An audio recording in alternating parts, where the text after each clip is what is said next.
Hello and welcome to Girl About Town. I am Amila Skepe, and joining me today is Dr. Deborah Robertson-Andersson, who is but not limited to a marine biologist and a science communicator. Doctor, welcome to Girl About Town. How are you doing? Thank you very much, and thank you to you and your listeners for having me. You're welcome. So, Doc, tell us a bit about your background and what first drew you to the mysteries of the ocean. So I'm an integrated multi-trophic aquaculturist, but nobody knows what that is. Yes. So when my daughter was 5, she said, my mommy grows seaweed and abalone poo to feed to bacteria to make them fart to produce electricity, and for fun she gets jellyfish to have sex.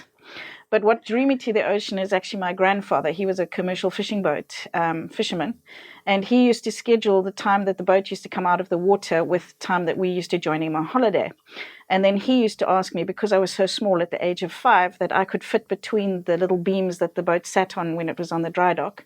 And he would give me a scraper and tell me to scrape the bottom of the boat. And I always wondered what it was that I was cleaning off the boat. And that made me curious about the marine environment. And now you and I met at the Algoa Bay Whale Festival, where you were speaking about the secret lives of whales and dolphins. Tell us more about the talks that you conduct in that regard. So this talk was part of a series of talks that follow the longest migration on Earth, and that's the migration of the humpback whale. And the humpback whale, most people don't realize, but can be, when it starts to migrate, it can go up as far as Angola on the west coast to Kenya on the east coast. And this is a series of talks that is actually the longest series of talks of its kind on the planet. And it also starts from Angola, and goes all around the west coast of Africa, all the way through to the east coast up to Kenya. And we do presentations and talks and festivals to match the migration of the whales. And I'm responsible for the section from Bredasdorp in Western Cape all the way up into southern Mozambique. And so your talk that you heard was the 3rd year that I've been doing this, and it was the secret lives of whales and dolphins. And so normally each year we try and do a different talk to try and tell the public something different about these amazing creatures. And what was the most surprising factor of that talk? Well, I don't think it was the talk itself. Yes. I mean, whales and dolphins are incredible, and how similar they are, and the culture they have. What really surprised me and what made me want to continue doing this is because the first 2 years I spoke about whales, whaling, and freeing whales. And one of the most things people don't realize is that South Africa was one of the leaders in the world in hunting whales. And we had a huge economy based around whale hunting, and the number of people that were involved in it. But when we stopped whaling in 1976, people couldn't talk about it anymore. It was become this taboo subject. And so when I started doing the talks about whaling and South Africa's whaling history, many people in the audience actually came up to me after the presentation crying. And they said that this was the first time that in over 40 years they'd been able to have other people hear their stories. And it was really this emotional experience for them. And that made me realize how important that connecting people to our history and our culture, South African culture about whales and whaling through these talks, and why it was so important. And what do you think is the obstacles, or rather are the obstacles that often hinder the progression of South Africa's marine biodiversity in its coastal waters? So if we're talking whales specifically, one of the things that I'm lucky enough to be part of with the NSRI is part of SORDEN, the South African Whale Disentanglement Network, and we actually, they specialize in disentangling whales. And one of the biggest impacts for most fishing life is something called ghost fishing. Now, ghost fishing is leftover equipment. It's either lost, abandoned, or discarded. And that's fishing gear that remains in the ocean, and it continues to fish. In other words, to catch animals and keep hold of them. Yes. Long after the fishermen have stopped using the gear. And so whales often get entangled in fishing gear. Birds, seals often get entangled in fishing line. And so part of what we do is I work with the South African Whale Disentanglement Network through the NSRI doing whale disentanglement. But we also have a campaign called Stop the Strangle, which is started by WESA at the moment. And that's where we're asking people, if they find fishing line on the shore, to pick it up and put it in fishing line bins that are scattered around the South African coastline, and to help us stop the strangle, stop the fishing that's going on. What role has traditional knowledge or indigenous perspectives played in marine conservation?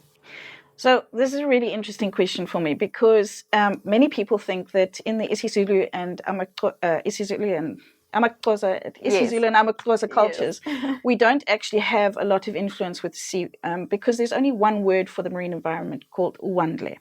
But if you look at, say, Eskimo culture, there's over 200 words for snow, which tells you how important the snow is. Wow. So it's really interesting because then if you go and look at the word Umkomas, which is a place, it's actually named by Ushaka, and it means place of the sea cows. And that's really interesting because Shaka Zulu actually created the very first conservation laws, and he prevented the Zulus from hunting the female whales that were coming there to calve in the Umkomas River.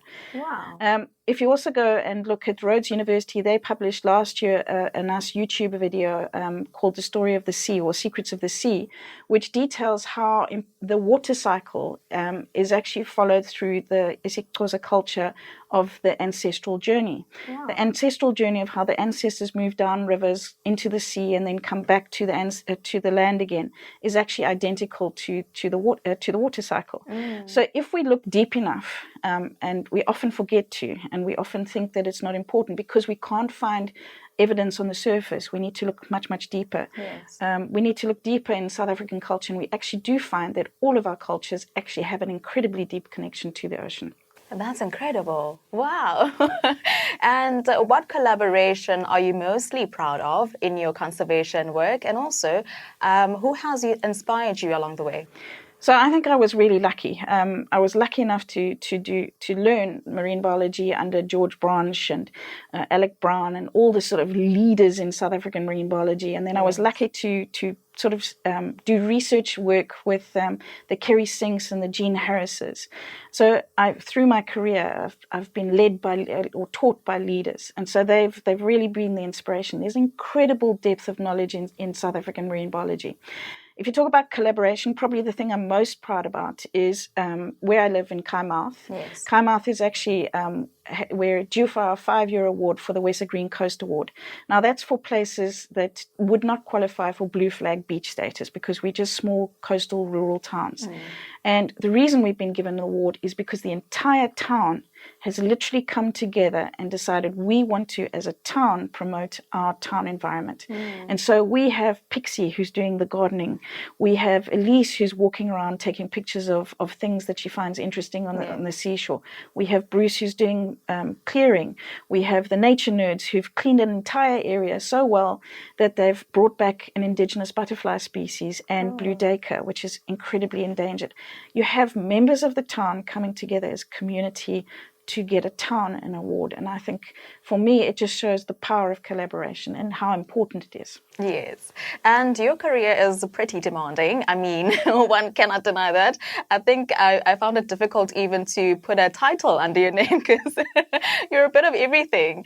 What trick do you have in terms of balancing your personal life as well as your professional life as a marine biologist? So if you ask my children, I think I didn't balance it so much as influenced everybody within my sphere. But I think the biggest thing that's helped me balance my life is have a partner who's willing to share my passion. And I think that's really, really important. Somebody who believes in you and believes in your passion. I mean, when we do the whale migration talks, we're literally driving from town to town. And I get really tired. It's really demanding giving talks every evening and talking and dealing with people. Yes. And so my partner drives me during the day, and then we literally drive to the next town. So having somebody supportive. And I think my kids were sort of brainwashed by me because my son is a ship captain in Zanzibar and my daughter's just graduated with environmental science at Rhodes University. So I don't think they really supported me as so much as I brainwashed them. So I don't think they really had a choice. They took it from their mama. And lastly, Dr. Deb, what revolution are you most anticipating in terms of conservation and education in the marine biology sector in South Africa? So this year I was voted in as chairperson of the Marine Coastal Educators Network. Yes. And this is a network of all the marine educators around the country. And we are trying to strengthen that organization and give the tools that the educators need and strengthen the tools so that each educator around the world, around the country, doesn't feel like they're working in a silo, but they can share on the collective knowledge of all of the marine educators around the country. So we're looking this year to create digital databases where people can come with lesson plans and things that have worked when you're teaching so that the teachers can get better tools in order to share the knowledge about the marine environment to as many learners learners as possible. Right. Dr. Deb, thank you so much for joining us on Girl About Town. It was indeed a pleasure to have you on here, and we appreciate the fact that you traveled such a long distance to be with us. So thank you.